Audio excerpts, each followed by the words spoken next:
Tudo bom, gente? A gente está experimentando pela primeira vez um outro modelo de gravação aqui, de podcast.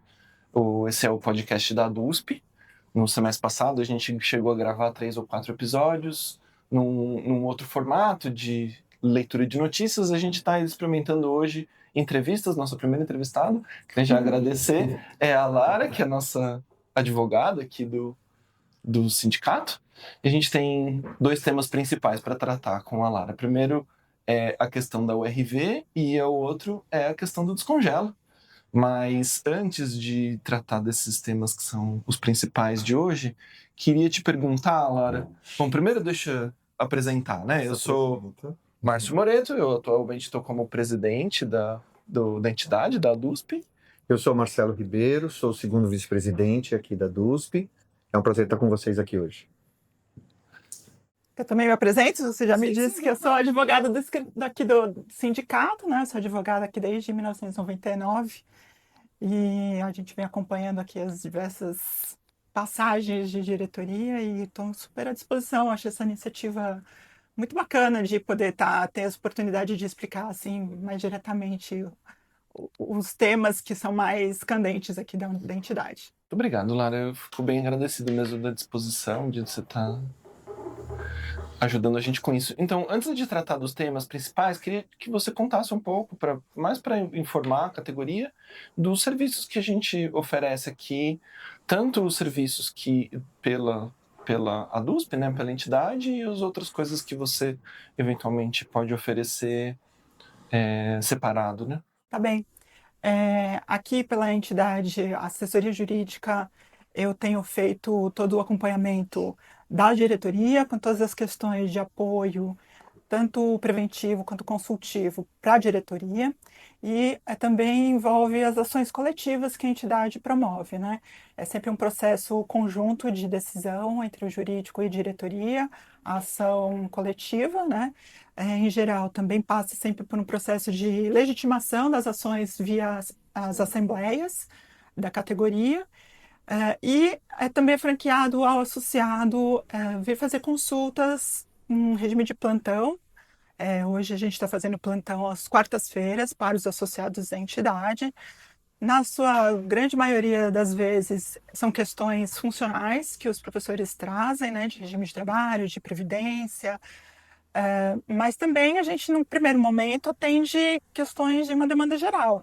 Uma inquietação qualquer que o professor tenha, que não sabe por onde começar, procurar ajuda, é sempre questões que a gente também ajuda ao docente se orientar de uma forma geral, e se eu não conseguir resolver, a gente orienta para onde que ele pode procurar ajuda.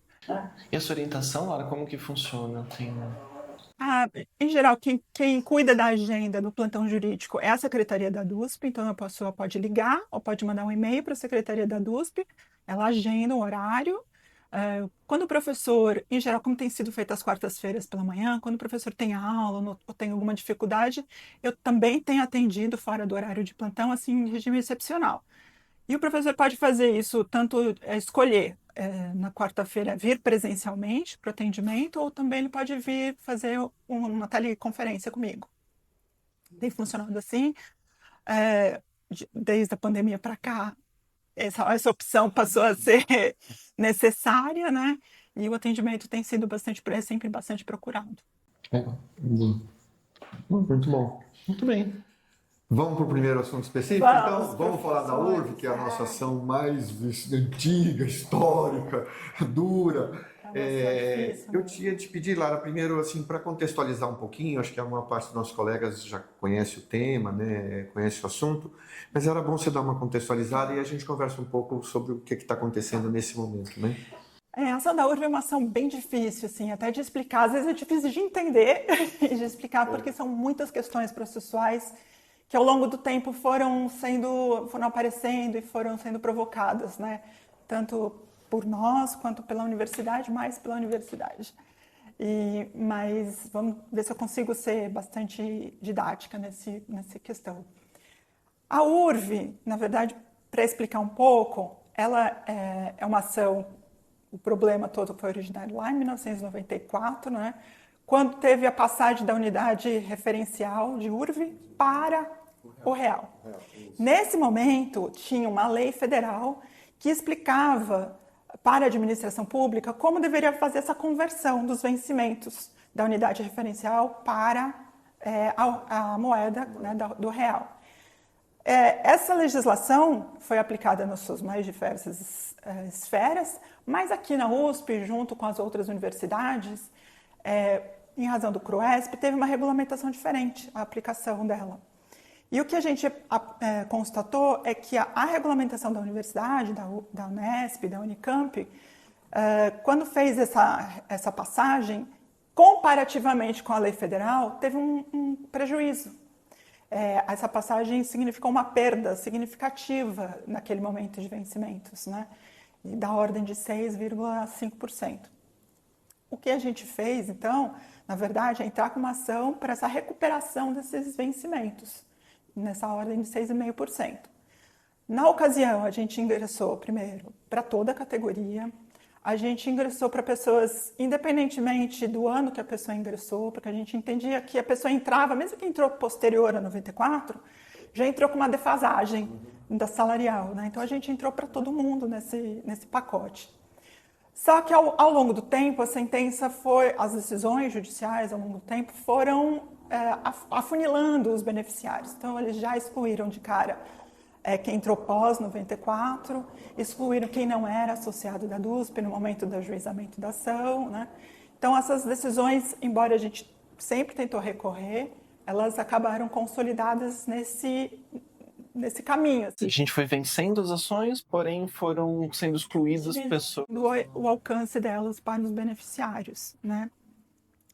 Mas, assim, num primeiro momento, assim, a sentença de primeira instância, a gente não ganhou essa ação e a gente foi vencer ela no Tribunal de Justiça, que a gente chama de segunda instância, né? Então, ela tem dois momentos. Ela tem esse ajuste salarial que teria que ser feito e depois, num segundo momento, o pagamento de retroativo. E eu não consigo pensar no pagamento do retroativo se eu não tiver o reajuste, porque eu preciso da data do reajuste para fazer o cálculo dos retroativos, né? Então, esses passos são necessários nessa ação. Quando chegou no Tribunal de Justiça, a gente reverteu a decisão que era desfavorável para uma decisão favorável. E aí que tem o meandro aqui, a delicadeza. Quando a gente ganhou na segunda instância, toda essa discussão que teve durante o processo era uma discussão que a universidade trazia sobre eu não tenho nada a pagar, porque no curso desse período houveram mudanças, segundo a universidade, estruturais da carreira, de alterações remuneratórias. E isso foi uma discussão que permeou todo o processo, e a gente sempre dizia, não, isso não é reestruturação remuneratória, porque quando a universidade tira uma rubrica ou muda o professor para associado 2, associado 3, isso não é uma mudança de uma reestruturação remuneratória. Então, teve toda essa discussão no processo.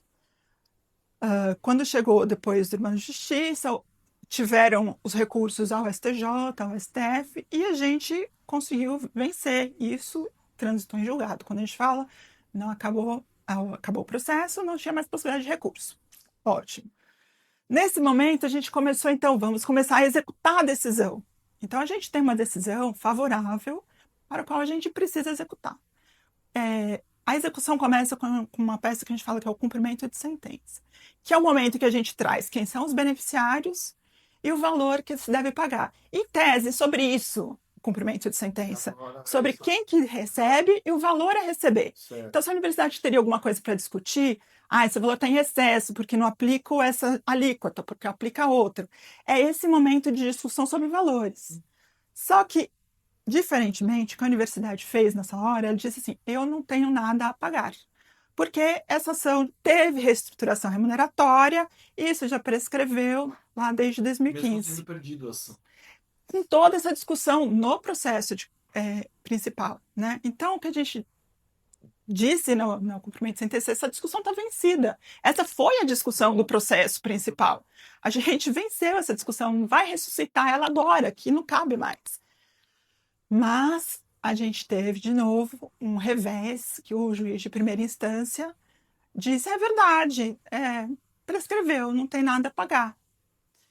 E mesmo que se tivesse, e isso é importante também as pessoas entenderem, nessa própria decisão o juiz falou: se tivesse, tem uma categoria aqui de docente que a universidade alegou que também não teria nada a receber, que são alguns grupos, né? Ela diz que pessoas que saíram da universidade nesse período, até os falecidos, pessoas que, na ocasião, eram contratadas seletistas na função docente, que naquela época tinha isso, os professores de museus, de institutos eram contratados dessa forma, e um rol bem grande de pessoas, assim, que na ocasião de 94, a universidade tinha, abrindo um parênteses aqui, uma forma de contratação, porque como não tinham cargos, né, porque cargo demandava lei para abertura de cargos, a universidade contratava com um contrato, um processo seletivo, e É a o pessoa meu caso lá. É o seu caso? Eu sou no processo seletivo e eu fiz a efetivação em 95. Então, foi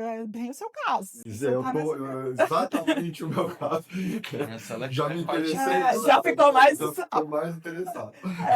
Isso mesmo. E fiquei excluído nesse momento. Né? Então, foi isso. Foi uma ordem de 500 a 600 professores, um grupo enorme. Porque nós todos entrávamos no processo seletivo. Porque não tinha a universidade proporcionar essa forma de contratação. À medida que foram saindo as vagas sendo criadas, até que a gente... E fazia o concurso de efetivação, né?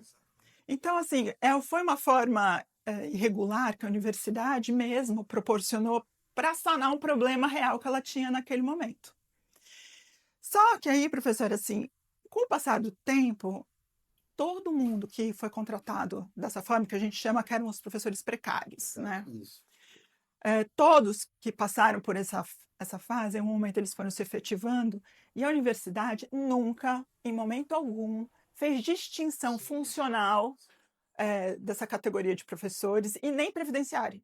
Tempo de serviço, tudo foi contado. Tudo sempre foi contado, como se do momento do ingresso ele já fosse efetivo. Sim. Porém, agora, a universidade resolveu fazer essa distinção. Ela disse que professor precário não teria direito, porque ele não era ocupante de cargo efetivo. Então, também essa categoria dos docentes ficou nessa categoria de excluídos. Uhum. Bom, eu estou contando isso, assim, um pouco detalhadamente, porque é para explicar onde que a gente está nesse momento, né? Quando o juiz decidiu isso, a gente recorreu, fomos ao Tribunal de Justiça e a gente conseguiu reverter essa decisão. No Tribunal de Justiça, a decisão foi: essa discussão está vencida, isso aqui já transitou em julgado, não tem cabimento a gente tratar mais desse tema. Mas então a gente vai afastar isso da decisão e vamos ficar só com a decisão do rol de excluídos, sem analisar o porquê que tinha sido excluído, sem motivar os grupos. E é nessa nossa luta agora, que a gente, depois de 4 embargos de declaração, agravo, recurso especial e tal, a gente ainda está nesse momento. Então, da parte da DUSP, o que a gente tem nesse momento é um recurso especial ao Superior Tribunal de Justiça e um recurso extraordinário ao Supremo para incluir estes grupos no alcance da decisão. Por sua vez, a universidade também recorreu disso para não pagar nada para ninguém. Para ninguém novamente. Com a mesma tese da prescrição, da reestruturação manutentória. Que era um assunto que já tinha sido superado. Que eu entendo que o Tribunal de Justiça entendeu também. Né? Mas ela continua nessa toada aqui de continuar recorrendo.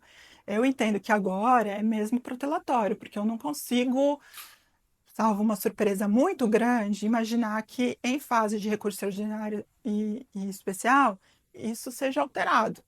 Mas ela consegue procrastinar e nesse período o processo. Os beneficiários vão falecendo. Então, e a gente já tem mais de 200 docentes falecidos nessa lista, né? As pessoas vão perdendo. Quantos são os beneficiários aí, mais ou menos? Então, no começo, era em torno de 2.200 pessoas. Agora, essa lista que foi restrita aí, tinha 1.198 docentes. Desses 1.198 já tem os 200 falecidos. É bastante. É bastante. Não, volta só um pouquinho, só para eu entender uma coisa, mas nesse momento, existe a possibilidade, por exemplo, de pagar só o grupo que é incontroverso e não pagar os outros, e aí os outros continuarem em processo, ou a universidade conseguiu realmente juntar tudo num pacote só e agora a gente fica assim? Estão todos num pacote só que a gente já entrou com uma petição na primeira instância, que é onde faz a execução, para tentar separar esses grupos e tentar levar adiante esse grupo que, em tese, já seriam beneficiados. Só que o que a universidade fala é que esse grupo também não é uma decisão definitiva, porque ela também está querendo derrubar o pagamento desses 1.198, né? Mas nesse momento a gente já encaminhou isso e a gente está esperando uma decisão de primeira instância para ver se ele vai esperar não ter mais recurso cabível aqui ou se a gente vai conseguir descolar um grupo do outro e começar a adiantar essa parte para quem não tem, para quem está nesse rol. Tá nesse rol. Tem uma curiosidade ainda que é, assim, os valores, eles continuam sendo corrigidos ou quando ela entra de novo com recurso, congela esse valor ou tem um processo continuado de correção? Então é um processo, assim, é um percentual, 6,5%, que no momento que for aplicado vai ser sobre o salário dele. Sobre o salário, e aí fica porcento, então não tem um cálculo ao longo do tempo. Entendi. Não tem. Sim, é um valor fixo, o percentual do salário que é esse valor. Mas que é um montante bastante considerável, né? Pelo que a gente consegue. Então, 6,5% às vezes dá mais do que o reajuste da categoria anual, né? Agora, muitos professores me perguntam assim, mas isso vai criar uma distinção de categorias entre os professores, vai ter professor que vai ganhar mais, vai ter professor que vai ganhar menos. Então, mas contra isso a gente não tem muita solução, porque o que vai acontecer não é que o professor vai ganhar mais, ele vai ganhar uma rubrica no salário dele, de que ele venceu uma ação judicial, e é um valor que ele vai receber por conta de uma decisão judicial. Né? Para minha geração, isso é uma dor. Muitos já aposentaram, alguns já faleceram. Eu acho que sou dos últimos desse grupo que ainda continua na ativa. E eu tinha já quase 10 anos, um pouco menos que isso, como precário, como professor precário. E a Que hora foi que a tudo gente considerado na minha carreira completamente para todos os efeitos. não teve distinção, a universidade nunca levantou esse problema, porque é um problema que ela provocou. Né? Agora ela está regulando esse pagamento aí para quem não é. E era um momento maravilhoso, né? Porque é um momento que a universidade tem recurso, porque também ganhar ação e não ter recurso, ela podia entrar com uma outra discussão, que não tinha o recurso para pagar. Ela tem, E né? aliado a isso, o pessoal da Unicamp também ganhou ação. Ganhou ação. As três universidades ganham A juntas. Unesp não ganhou. A Unesp não ganhou. E a Unicamp parece que pagou assim, deu o reajuste, né? Acho que a questão do retroativo eles estão lá discutindo ainda, mas o reajuste já deu. E não ficaram levantando se a pessoa entrou X dias ou quando foi que entrou, deixou de entrar. Eles podem fazer assim, por exemplo, numa database, incorporar esse valor no reajuste, dar um reajuste maior, por exemplo, e dizer está aqui, está embutido no reajuste. Não pode compensar com Não pode compensar. salariais. Não pode fazer uma conta de chegada e dizer, mas eu dei 8%, aqui está o 6,5% mais. Ele vai ter que dar um reajuste para isso. Tem que fazer um reajuste específico para isso. Porque senão ele vai dizer que os aumentos que vocês tiveram desde lá para cá foram sendo amortizados. Sim, entendo. E também não atinge a categoria inteira, né? Porque todo mundo que entrou depois, só o primeiro grupo, né? Entendi. Muito Deu bom, para Lara. esclarecer, gente? Acho que sim, são muitas dúvidas, né? São E muitas assim, questões e que esses vão grupos surgir. distintos, né? Porque no final tem isso, os que faleceram são os herdeiros, né? Que respondem, né? A gente do processo seletivo. O momento que a gente conseguir superar essa discussão, que finalmente a gente voltar para a primeira instância aqui, aí sim a gente vai conseguir fazer recolhimento de documentos, a gente vai conseguir. A gente até começou já a fazer o cálculo para essas pessoas, a gente tem um pouco já isso encaminhado, porque em algum momento eu tinha uma expectativa que a gente conseguisse sentar com a reitoria e a reitoria fosse, bom, vamos resolver isso de um jeito, a gente faz essas contas juntos, que é para não delongar ainda mais a discussão, né? Mas isso realmente a gente não conseguiu. Aproveito, né, esse episódio está sendo gravado, a gente não sabe exatamente quando ele vai sair, mas hoje, exatamente quando a gente grava, a gente tem uma reunião da diretoria da DUSP com o reitor. A gente não vai tratar exatamente desse assunto, mas a gente vai pedir reuniões com ele para tratar de diversos assuntos. Um dos assuntos que a gente gostaria de tratar é justamente das ações coletivas, especialmente a ação da URV, que é tão importante. Quem sabe a gente não consegue. Os professores têm muita expectativa sobre o êxito dessa ação, né? Porque a gente já ganhou essa ação. E não foi fácil esse êxito. Eu acho que tem uma conversa com a USP de que, bom, a gente precisa acertar em que termos e quem vai receber e quanto, mas que não se pode ficar insistindo com ações protelatórias que estão só atrasando o processo. Porque eu tenho, para mim, pensando nos meus colegas, muitos já se aposentaram, quando ganha ação, cria uma expectativa enorme, né? Porque todo mundo sabia que ia demorado, que era um processo complexo, as pessoas iam acompanhando. Aí ganha, dá uma expectativa. Depois a frustração é enorme. É um sentimento de abandono mesmo, uma parte da categoria. Fica dizendo, puxa, mas nós ganhamos uma ação, eu já me aposentei, os colegas já morreram e as pessoas não recebem. E aí é um mal-estar, né? É uma frustração com a USP, é uma frustração com a entidade, porque parece que a gente não está trabalhando direito, não fazendo nada, e quando a gente está nessa luta faz um tempão. E é uma frustração com o Poder Judiciário, né? Que é aquela velha história de que você ganha, mas não leva. Né? Porque dá um sentimento de... Mas se tem a sentença, não tem o que discutir. Como é que vocês não conseguem? Como é que vocês conseguem receber esse valor? É muito... O Poder Judiciário também é leniente, permite esse monte de recursos, né? Sim. Aproveitar o gancho, se você me permite, claro. Que estava falando que a gente vai ter hoje à tarde, né, a reunião com o reitor. O tema principal da nossa conversa hoje com a reitoria é justamente a questão do descongela. E aí queria, então, só para contextualizar, né, muito brevemente, embora eu imagino que a maior parte das pessoas que estão nos ouvindo, nos assistindo, sabem disso, né? Mas o que aconteceu é que no período da pandemia ficou congelado o tempo de contagem de quinquênios, sextas partes e licenças-prêmio. E aí agora, recentemente, teve uma lei que estabeleceu que se descongelasse esse período e enfim, o tempo foi incorporado. Eu queria que você contasse um pouco pra gente, Lara. Então o tempo foi incorporado, a gente vai lá para cobrar os retroativos que a gente acha que são devidos, afinal de contas a gente trabalhou normalmente durante a pandemia, né, embora à distância, mas trabalhamos muito durante a pandemia, a gente vai cobrar que seja pago os retroativos, mas o que eu queria que você contasse um pouco pra gente, Lara, é o que a gente está fazendo em termos judiciais em relação a essa questão, né? Então, eu só queria um pouco também trazer um pouco o histórico disso, porque quando teve o congelamento, a gente ingressou com uma ação coletiva, né? Naquela época, lá em 2021, né? Para fazer a incorporação desse tempo e o pagamento, regularizar o pagamento. A gente ganhou essa ação no Tribunal de Justiça, mas quando foi o recurso no Supremo, a gente perdeu. Não só a gente, como todos os servidores públicos, né? Tinha uma distinção naquela época, porque a gente alegava que a universidade tem autonomia e que, portanto, ela poderia fazer essa incorporação, né? Mas isso não vingou, assim, essa tese no Supremo. Então, os valores, para recuperar, que assim, a gente lutou aí judicialmente, coletivamente, para que isso se desembaralhasse de uma outra forma.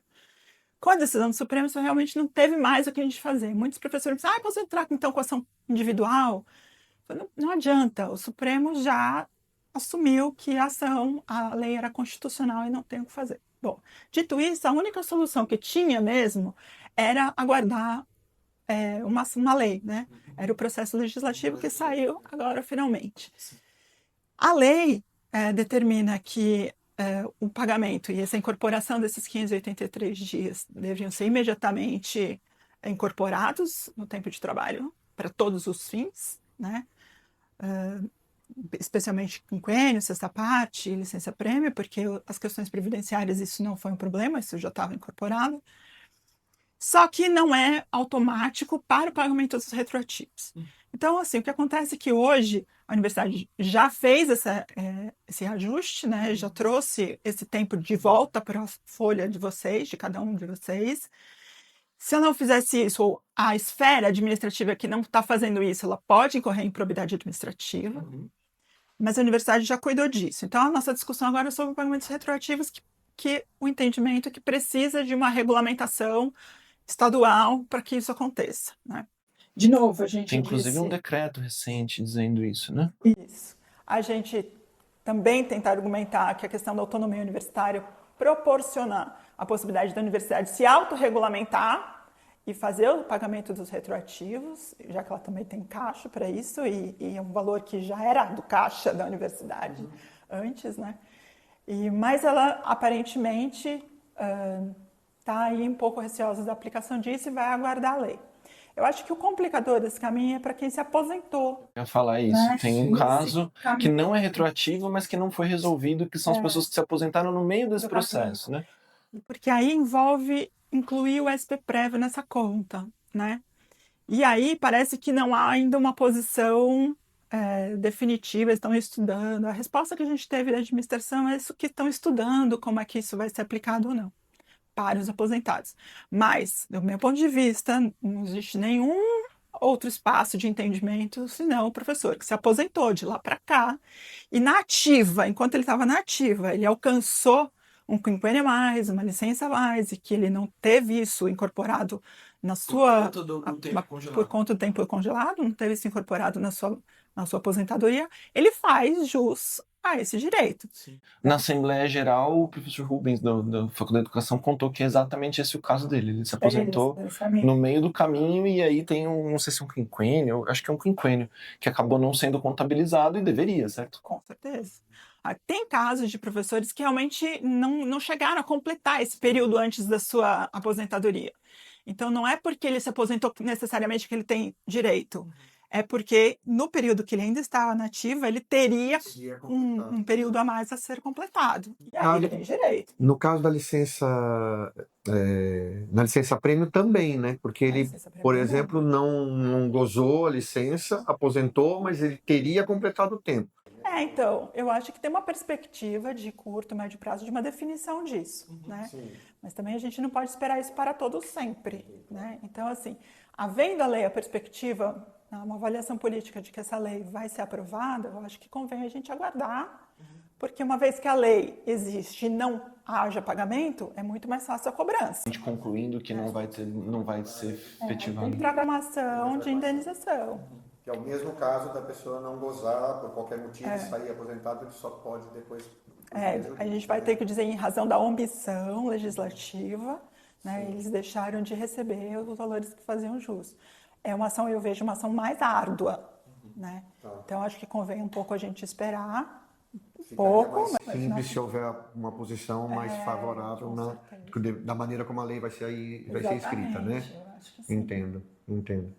Essa orientação é importante, a gente recebe muito essa demanda, muito essa consulta, né, de colegas tentando entender, né? Mas eu teria feito o quinquênio, eu teria feito a sexta parte, bom, mas aí tem que incorporar na aposentadoria. Mas a licença é um cálculo diferente, né? Ele não gozou, é uma licença não gozada, na verdade. Né? É isso.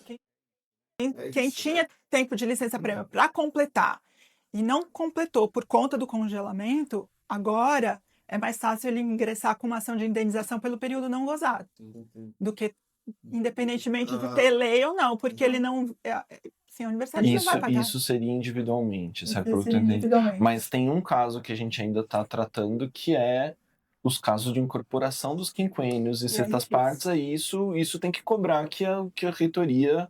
que isso deveria, ou está na conta da lei do descongela, certo? Porque a lei do descongela autoriza o pagamento dos retroativos, né? Se a universidade vai aguardar uma legislação... Então, mas é que isso não é exatamente, pelo que eu estou entendendo, né? São duas coisas, eu entendi com você, na verdade, né? São duas coisas, uma é o retroativo, O outro é o caso das pessoas que se aposentaram no Ah, meio tá. A gente está falando do grupo dos aposentados. Esse grupo dos aposentados que aposentaram no meio do caminho, a universidade deveria dar uma Sim, resposta a isso, sim, certo? com certeza. Independente, porque aí eu tô entendendo que agora o Marcelo trouxe uma outra coisa ainda, que é a questão das licenças, que aí eu tô entendendo que nesse caso teria que fazer uma ação individual. Né? Só agora eu entendi isso, porque esse caso de fato é específico, né? Porque é uma licença, caracteriza como uma licença não gozada por qualquer motivo que seja. Ele não tem mais como receber isso da administração, porque ele já não tem mais o vínculo com a universidade. Incorporar o salário é uma decisão da reitoria de considerar esse grupo. E o meu entendimento, acho que esse é o entendimento da galera, eu entendi na nossa conversa, né? Enfim, que isso tá dentro do escopo da lei do descongela. A universidade deveria incorporar esses valores na aposentadoria. Eu entendo que sim. Nem que para isso ela tenha que trazer o SPPrev para conversa e ajeitar aí a burocracia como tem que ser feito, mas isso tem que ser incorporado para eles.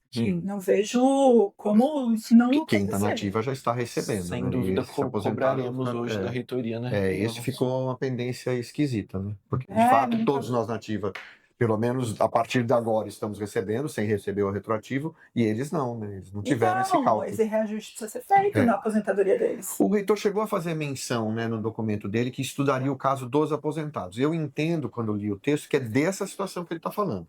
Que o retroativo, bom, tudo isso vai ser rediscutido, mas que essa situação eles estariam estudando. Eu vi também essa resposta da USP. Eu entendi que havia uma discussão ainda, debate de como operacionalizar isso. Então, estava um caminho fechado para não pagar. Agora você está falando, acho que talvez o operacionalizar é justamente como fazer com o SPPrev, né? Quer dizer, como vai operacionalizar isso? Mas seria já um grupo importante que já teria uma solução. Mas seria bom que a universidade fosse mais transparente e dissesse, olha, é assim, a gente está procurando fazer isso, né? Acho que transparente e diminui a ansiedade das pessoas. Porque as pessoas leem e ficam, bom, de A a Z o que isso realmente quer dizer, né? E para que caso específico está falando, que também não fica claro, né? Eu tenho esse entendimento que você tem, acho que é desse grupo que ele está falando, mas vamos ter que esperar, né? Clara, estamos chegando no final aqui da conversa. Queria que você contasse um pouco das ações que a gente acabou de aprovar na Assembleia Geral. São dois temas do STJ, certo? Isso. São decisões que já foram consolidadas no entendimento, né, no STJ, e que eu entendo que a gente pode trazer aqui para o nosso mundo concreto aqui da universidade, né? A questão tanto de colocar na base de cálculo de 13º e férias o abono de permanência para fazer esse cálculo. Pelo que eu sei, assim, a universidade já faz isso em relação ao 13º, mas não faz isso em relação a férias. Então, seria para ela fazer este novo cálculo das férias, considerando a base de cálculo do abono, e pagamento dos retroativos aí dos últimos 5 anos. Então, essa é uma ação. E a outra ação, ela cuida um pouco de quem tem contribuições, que traz contribuições de fora, que não está em RDIDP e acumula contribuições previdenciárias, né? Então a pessoa, sei lá, RTC ou RTP e tem tempo concomitante de contribuição previdenciária. Nesse caso, como a pessoa se aposenta pela média, vai se aposentar pela média, essa decisão do Superior Tribunal de Justiça, ela possibilita a gente pensar na somatória das contribuições concomitantes para o cálculo da média, né? Então, assim, quando a pessoa entra aqui na USP, o posicionamento aqui da universidade é que só o cálculo do tempo que ela tem aqui é considerado para efeito de média. E o que a gente está trazendo com essa posição é, não, vamos trazer o tempo que ela contribuiu concomitante para essa somatória. Que é o entendimento do STJ. Que foi essa decisão que foi consolidada no Superior Tribunal de Justiça. Na média do valor. Sim, né? Para quem está se aposentando pela média, um tempo que você contribui concomitante sempre ajuda, né? Não, e considerando assim que também agora existe a possibilidade do servidor, quando ele se aposenta e ele cumpre o mínimo, ou ele cumpre mais do que o mínimo, ele pode descartar o tempo que ele contribuiu a mais. Então, muitas vezes, os professores, os servidores, de modo geral, costumam descartar os períodos que eles contribuíram mais baixo, né? Então, se você pode descartar um tempo mais baixo e somar tempos concomitantes, isso vai fazer uma diferença na média, né? Sim. Agora, Mas o professor do RD/IDP não, porque ele não tem tempo concomitante. Mas, pelo que eu estou entendendo também, essa parece que é um processo mais simples, né? Já está Espero que regulamentado. sim. Ou existe a possibilidade de... Não.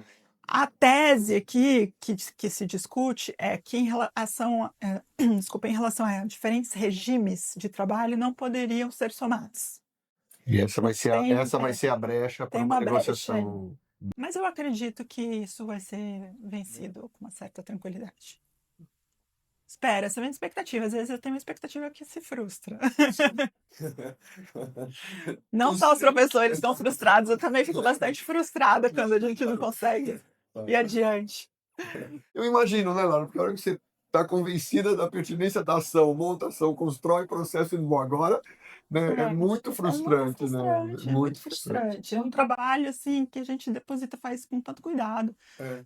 E tem uma expectativa sobre ele também, né? Ah. E depois todo mundo fica com essa expectativa em torno de você. E o jurídico, o que está fazendo? O jurídico não está fazendo nada. Pelo amor de Deus, eu estou tirando sangue aqui para ver se eu consigo aplicar.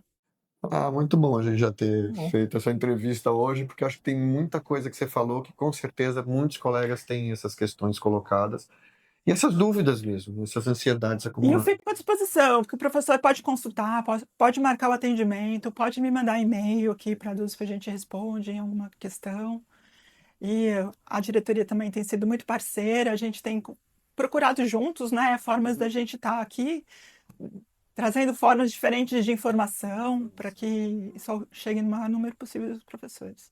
Perfeito. Obrigado, Lara. Tem mais alguma coisa que você quer passar para aproveitar, não? Que estamos nos holofotes hoje. Não, dizer que, assim, além da assessoria aqui, eu tenho um escritório, né? Então, assim, como a gente não traz ações individuais no pacote aqui que a gente atua, muitas vezes os professores podem também estar procurando a gente pelo escritório para tirar dúvidas, se associar à entidade, eu faço atendimento por aqui, né? Então, são canais sempre de busca e de informação. Tá bom? Lara, queria agradecer muito de você ter saído da sua rotina e tem tanto Foi um trabalho prazer, para foi fazer. legal, foi diferente. A gente está aqui conversando de uma forma É mais. importante também esse momento de desmistificar, né? Para todos nós é uma fórmula nova, mas estamos contentes de estar exercitando. Vamos aprendendo assim. juntos. Vamos aprendendo juntos. Super obrigado, Tá Lara. bom, Muito obrigado obrigada. mesmo. Tá bom. Se tudo der certo, a nossa ideia é fazer esse vídeo, esse podcast quinzenal. A gente ainda não sabe exatamente quando a gente vai lançar, mas a ideia é lançar os podcasts de quinta-feira, então convido a quem estiver nos assistindo a divulgar, contar para as outras pessoas que a gente tem agora esse canal, o canal da DUSP de podcast, YouTube, e contar também que se quem tiver vontade de dar um feedback para a gente, contar ou interagir com os assuntos que foram tratados aqui, fazer críticas, elogios, a gente tem um canal para isso, que é o Fórum da DUSP, é um site, forum.adusp.org.br. Então entra lá e abre um tópico e comente sobre os assuntos que vocês acharem que vale a pena comentar, e eu espero que vocês venham de novo daqui 15 dias, então, para assistir o próximo episódio. Obrigado, viu, Lara? Lara, obrigado. Obrigada. Até mais.